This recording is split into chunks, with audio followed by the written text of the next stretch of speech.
Hello everyone, welcome you in my channel.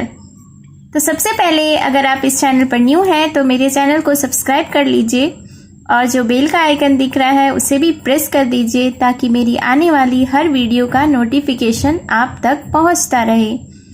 तो friends, आज मैं फिर से एक न्यू इंटरेस्टिंग स्टोरी लेकर आई हूँ। बहुत इंटरेस्टिंग है यह एक शॉर्ट स्टोरी है, इसके साथ ही यह एक फेरी टेल है। तो इस स्टोरी को सुन के आपको बहुत अच्छा लगेगा, जिसमें कि आप हिंदी में अनुवाद के साथ साथ इसके करेक्ट प्रोनाउंसिएशन और वोकैबुलरीज भी सीखेंगे। तो चलिए स्टार्ट करते हैं आज का यह स्टोरी। आज के स्टोरी का टाइटल है टैम एंड कैम। टैम और कैम नाम है दो बहनों का। So let's begin the story. A little girl, एक छोटी लड़की, टैम, जिसका नाम था time, lived with her half sister Cam and her cruel stepmother। Half sister का अर्थ होता है सौतेली बहन, स्टेप मदर यानी सौतेली माँ। तो इस सेंटेंस का अर्थ हुआ कि एक छोटी लड़की जिसका नाम टैम था, वह अपनी सौतेली बहन कैम और उसकी क्रूएल यानी कि क्रूर सौतेली माँ के साथ रहती थी। वन डे, एक दिन, both the sisters went fishing. एक दिन क्या होता है कि दोनों सिस्टर्स, दोनों बहनें फिशिंग के लिए यानी मछलियों को पकड़ने के लिए जाती हैं। Time had caught a fish, but Cam stole it। Time ने एक मछली पकड़ी थी, लेकिन कैम स्टोल इट यानी कैम ने इसे चुरा लिया।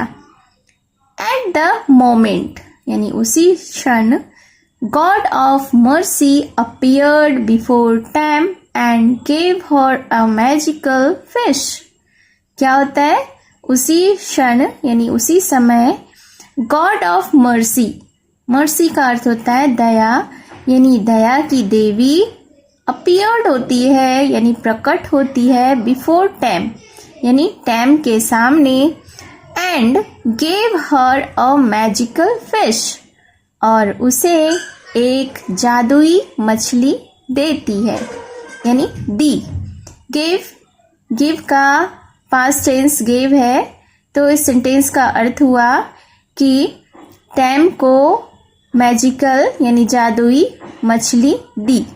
But her stepmother ended up killing the fish. लेकिन उसकी सौतेली माँ ने मछली को मारकर खत्म कर दिया, समाप्त कर दिया। The goddess appeared again.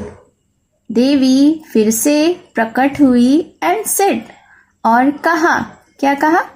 Bury the fish bones under your mat and get a bone। Bury का अर्थ होता है दफनाना, boon का अर्थ हुआ वरदान। तो इस सेंटेंस का अर्थ हुआ कि देवी फिर से प्रकट हुई और कहा कि मछली के हड्डियों को अपनी चटाई के नीचे दफना दो और वरदान मांगो। गेट अ बून यानी वरदान पाओ। टैम डिड सो, टैम ने ऐसे ही किया। And when the autumn festival came, terms stepmother didn't let her go. Autumn festival यानी शरद ऋतु का जो त्यौहार होता है उसे ही ऑटम फेस्टिवल कहते हैं। तो इस सेंटेंस का मतलब हुआ कि टैम डिड सो, टैम ने ऐसा ही किया। And when the autumn festival came, और जब शरद ऋतु का त्यौहार आया, Tam's stepmother didn't let her go, Tam की सौतेली माँ ने उसे जाने नहीं दिया यानी कि त्यौहार में सम्मिलित नहीं होने दिया। सो यानी इसलिए, शी आस्क्ड हर बून, इसलिए टैम ने क्या कहा? अपने वरदान को मांगा, वरदान के लिए कहा। and the goddess made her a princess so that she could go to the festival.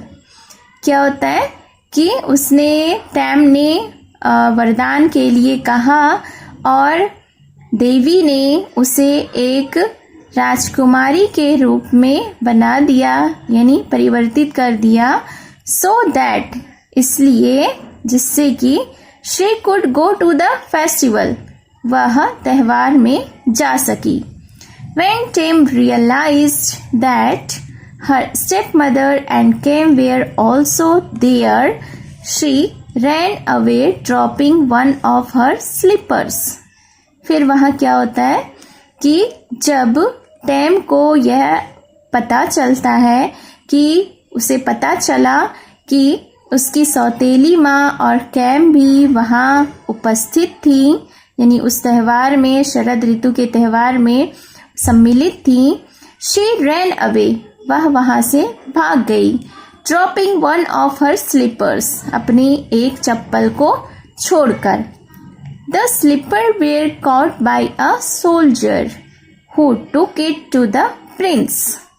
तो उसका जो चप्पल था वह caught by a soldier यानी एक सैनिक के द्वारा पकड़ा गया यानी एक सैनिक ने उसे उठाया. who took it to the king जो कि इसे यानी स्लीपर को चप्पल को राजा के पास ले गया. The king made all the ladies in the town try them on. But it only fitted Tam's feet. क्या मतलब हुआ इस सेंटेंस का? The king made all the ladies in the town try them out. राजा ने वहाँ की यानी उस शहर की सारी औरतों को इस स्लीपर को यानी चप्पल को पहनने के लिए दिया. But it only fitted Tam's feet. लेकिन यह सिर्फ टैम के पैरों में ही फिट हुआ यानी व्यवस्थित हुआ क्योंकि वह तो टैम का ही चप्पल था इसलिए. एंड सो और इसलिए शी बिकेम अ क्वीन और इसलिए वह एक रानी बन गई. So this was the story. आपको यह स्टोरी कैसी लगी कमेंट करके ज़रूर बताएं और मेरे चैनल से जुड़े रहें. मैं ऐसे ही इंटरेस्टिंग स्टोरीज़ लेकर आती रहती हूँ. सो मिलती हूँ मैं फिर से एक न्यू इंटरेस्टिंग स्टोरी के साथ. Till then take care and bye bye.